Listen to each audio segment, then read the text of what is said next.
welcome to another episode of India Decides, the FII View with me, Tanveer Gill. This is a show that profiles global fund managers and their India view, also gets their emerging market view in the global context. My guest today on the show is Noriko Kuroki, who's Client Portfolio Manager, Emerging Market Equity Team at JP Morgan Asset Management. Noriko joins me from Singapore. Noriko, it's good to have you on the show. Thanks very much for taking out the time. Let me begin by understanding your EM outlook first.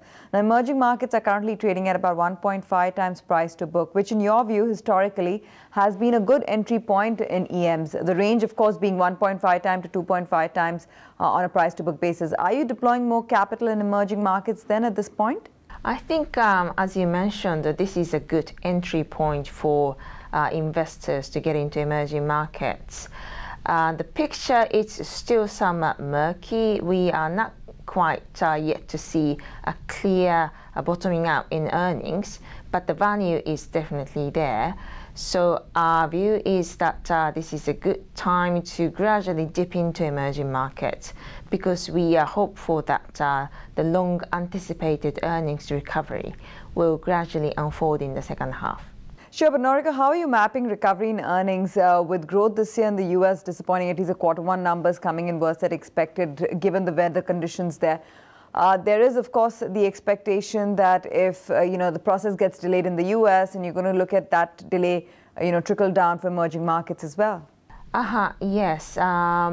Suppose that the global economic recovery is one of the drivers for the overall recovery in emerging markets, but we actually think the gradual recovery in the US is quite helpful, because this also means that the monetary policy in the US is going to remain supportive for some time. So what we actually don't want to perhaps see is a very strong recovery in US, leading to rather perhaps premature tightening. So gradual recovery for longer, we actually think is actually positive. What does it mean then for your view on emerging market currencies? The rupee has gained about 11% from August 2013 lows. Do you think it's fairly valued now?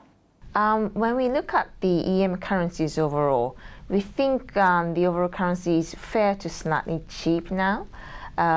When you look at the long-term trend, essentially EM currencies have got rid of the so-called commodity boom benefits. So many of the commodity exporting currencies were very expensive, say 3 years ago. This is no longer the case. Specifically for India, India rupee was sold off very aggressively last year. It has rebounded, but we actually think it still looks undervalued relative to the fair value.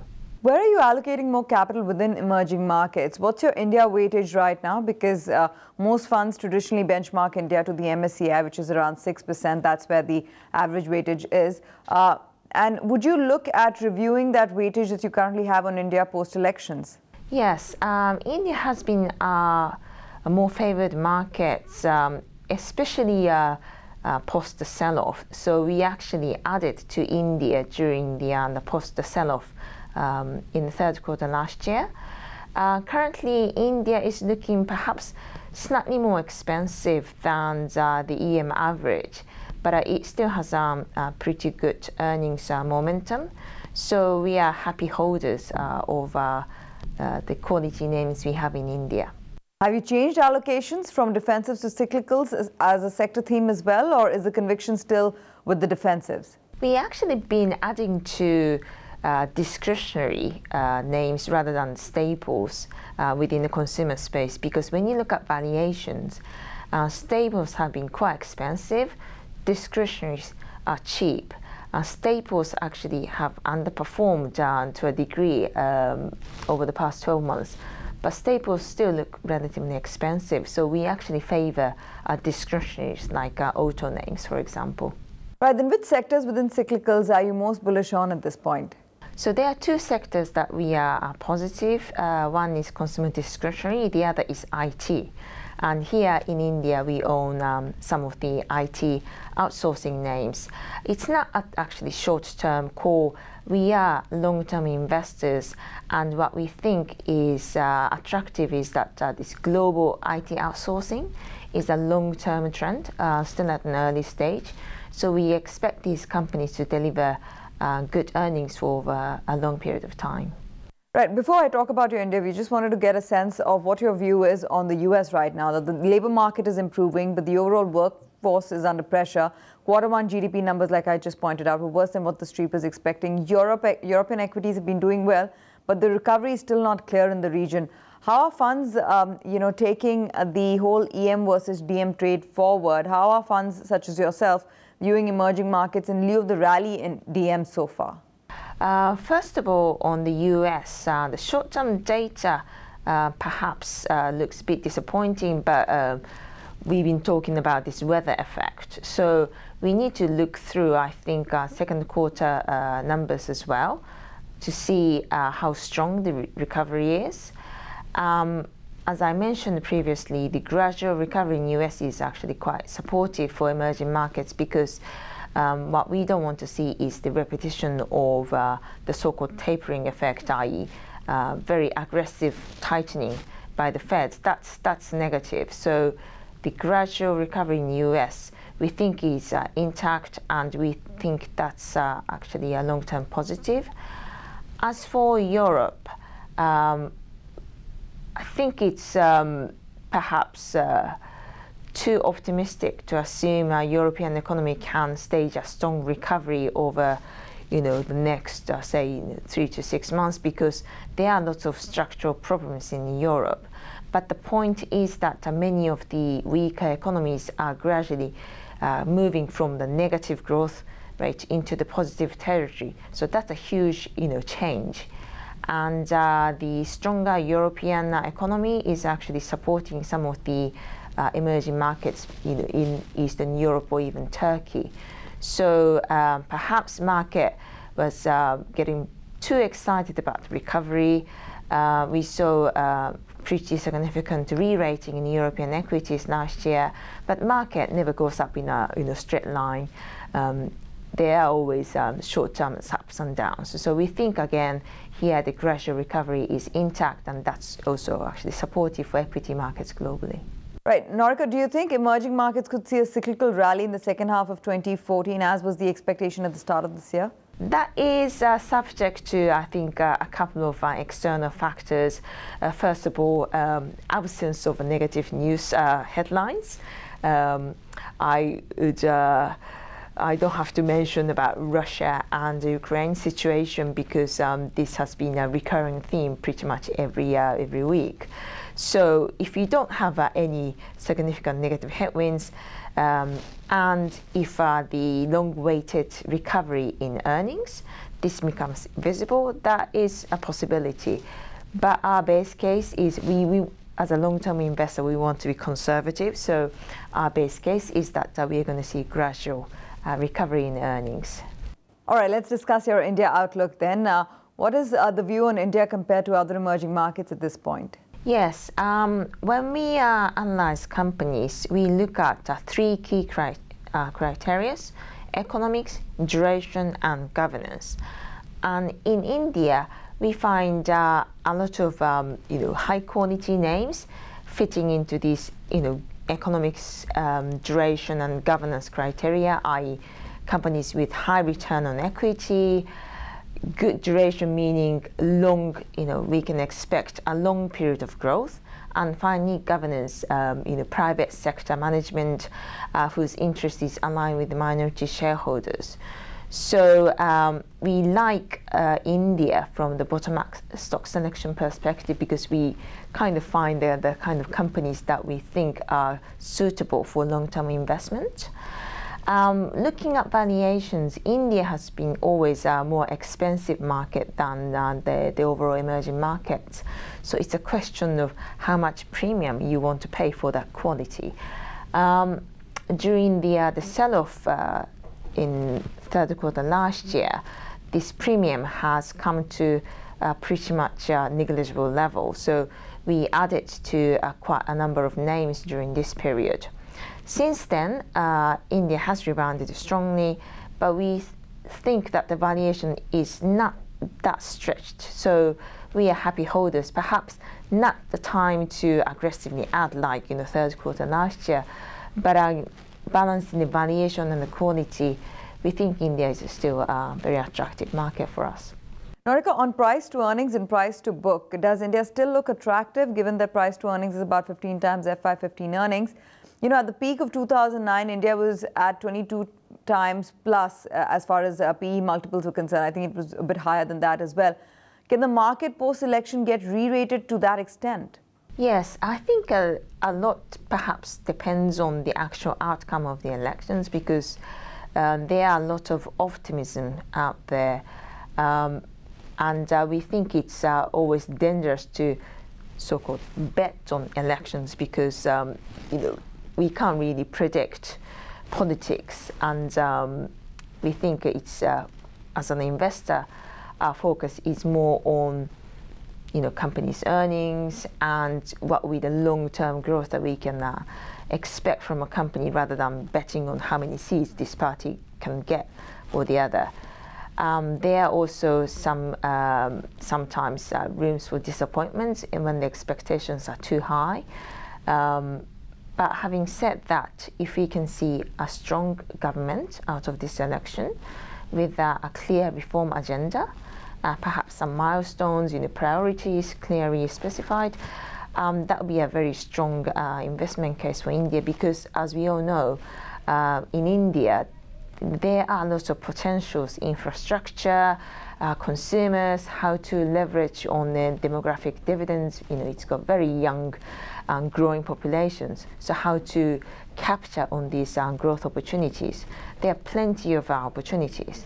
So if we can get a strong government with clear market-friendly messages to the market, that could act as a potential catalyst.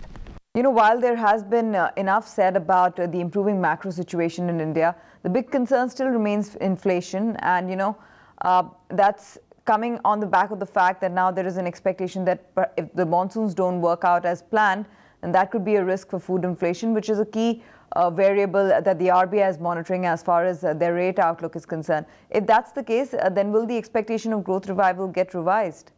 We actually think that the food inflation is usually just a cyclical phenomenon. Food price can adjust, so we don't think it's a structural threat. What we like about India and what the central bank is doing is that the new governor has made it very clear that they are serious about targeting inflation. And this is very market-friendly move, because market doesn't like uncertainty. So clear message that inflation targeting, raising interest rates, that's actually positive, rather than staying behind the curve and letting inflation run and then hiking afterwards. So as long as the central bank remains committed to inflation targeting, we think India can cope with this inflation. And as the currency has stabilized, perhaps the inflationary pressure going forward, of course there are some short-term ups and downs, but going forward we feel that the inflationary pressure will gradually ease. Noriko, for you, what is the biggest risk for India right now? Election results or macros, which seem to have bottomed out, but recovery still seems a bit distant? Yes, perhaps again the opposite, the flip side of the positive election outcome is the other way around. So if the election doesn't deliver the kind of results the market has been hoping for, of course there could be some short-term negative reaction, i.e. reform agenda may get pushed away, there'll be more deadlock in the government. So that is one perhaps short-term risk. The other risks are such external factors such as high oil price, because India always needs more oil especially when the economy growth picks up. So if oil price remains high, or perhaps these geopolitical issues leads to even higher oil price, that could be another short-term negative. But overall, we feel that India is seeing a gradual recovery in the economy, and we think that the companies will benefit from this gradual recovery in the economy. But what is the broad expectation that you're carrying on rates in India for the rest of the year? I think that's data dependent. So as previously mentioned, the central bank has made it quite clear that they want to target inflation. So if there's an acceleration in underlying inflationary pressure for whatever reasons, they may hike the rate. But we think that's actually proactive rate hike is better than letting inflation run up and seeing inflation rising even further over a longer period of time. Also, what do you expect from the earnings cycle? I mean, what do you expect from FY15 earnings? So the consensus range is about 15 to 18% earnings growth in FY15. What's your view? That would be dependent on the kind of growth we can expect in 2015 to a degree. So if our base case of gradual recovery in the global economy and as well as in the Indian domestic economy remains intact, we think companies can perhaps deliver that sort of growth. But having said that, if you're going to see more prolonged slow growth, period of slow growth, then perhaps there could be some room for disappointments. Noriko, let's discuss your sector view then as far as India is concerned. What do you make of the earnings season in India that we have just seen for FY14 and the commentary that's come in on guidance for FY15 that companies have given out? So far, earnings season seems to be going relatively well. I don't think there have been any major surprise one way or the other. Now, going into next year, there are still uncertainties about the level of recovery in the global economies, or perhaps more importantly, the election and the momentum of the domestic economy afterwards. So I think it's prudent that the companies are providing reasonably cautious guidance, and we need to kind of see exactly what sort of growth we can expect into next year. Perhaps that would become more visible in the second half of this year. Do you still like IT companies in India? Where's the tilt? Is it more towards large cap ITs or mid cap ITs? Do you have a concentrated portfolio when it comes to the Indian IT space? Yeah, IT sector has done very well, and we own a couple of names in this sector, and despite the strong performance, we are still happy with the companies that we hold, mainly tilted towards the larger cap names at the moment, because we don't think that relative to the growth we can expect from these companies over 5+ years, the valuation we are paying doesn't look that excessive.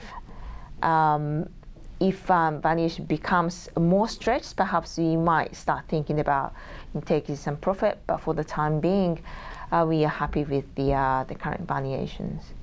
FMCG companies in India, Noriko, are seeing volume growth concerns. Is the view on consumer companies in India still strong, the likes of HUL particularly? Yeah, staple names, we are not so exposed to staple names right now, partly because we had concerns about valuations. And even after the period of underperformance, valuation doesn't look as compelling as we'd like them to be. But having said that, consumer sector in India clearly offers a long-term growth opportunities. So if you're going to see further correction in the share price because of the short-term margin pressure that they are seeing, we will probably look to add to some of the high-quality names there. There are many actually well-managed companies in the space, but given the weakness in the consumption, and also they suffered from weaker currency to a degree, which led to the margin compression. This will be gradually fading. So we think that they can see earnings bottoming up sometime, perhaps this year. Also pharma, because that's the other defensive. So we've spoken about IT, we've spoken about FMCG. Pharmaceutical companies have been doing well as well. What kind of business model do you like in the pharmaceutical space in India and also world over? Where is the value in pharmaceuticals? In generics, in research-oriented companies, active pharmaceutical ingredients, that's APIs? Where is it that you think there is still more upside? Yeah, this is an interesting sector that we are doing actually more work on. So we don't currently have any holdings, but given the recent acquisition announcements and realignments within the industry, we are doing more research on the sector. What about cyclicals in India? Which sectors do you like most within that basket? You have capital goods, power, metals, autos, auto ancillaries. All of them have had their days under the sun where they've seen a decent rally. What do you like among these? We have preference for consumption driven cyclicals as opposed to commodity price driven cyclicals, because commodity prices are inherently volatile, and we as a team have a relatively cautious view on commodity prices. So within the cyclical space, we like consumer discretionary, such as auto names. So we own a couple of names there, and they can benefit from the eventual recovery in consumption in India, for example. Other areas, perhaps in some of the industrial names that can benefit from hopefully better infrastructure spending environment post the election. We all know that infrastructure deficiency in India is a problem. So this is again another area where we can expect strong earnings for a long period of time. Specifically, what's your view on Indian banks then? We like Indian private sector banks. In the HDFC Group, we've been a holder of HDFC for many, many years. We think that this is a very well managed company, and we have high confidence in the management, and they continue to gain market shares from the state-owned banks. They generate a very high return on equity. So yes, Indian banks are more expensive than the other banks within emerging markets, but we think that they deserve their premium. Final question then, Noriko. Do you think that with the new government, public sector companies could get re-rated, because we've seen a rally in those companies in anticipation of favorable policy measures? Yes, perhaps a better public spending environment would benefit some companies, but as a long-term holder, we would rather see the kind of the alignment of the interest between minority shareholders and majority shareholders. So for state-owned entities, what we want to see is their interests clearly aligned with ours rather than them working for the state. That would be more, I think, a more important factor to consider for us. Noriko, thanks very much for joining us and giving us your perspective on the market. Really appreciate your time and views. So with that, we come to the end of this edition of India Decides, the FII View with Meet and Veer Gill. It's an all-important week as we step into election results. So catch you with another special guest next week. Till then, take care.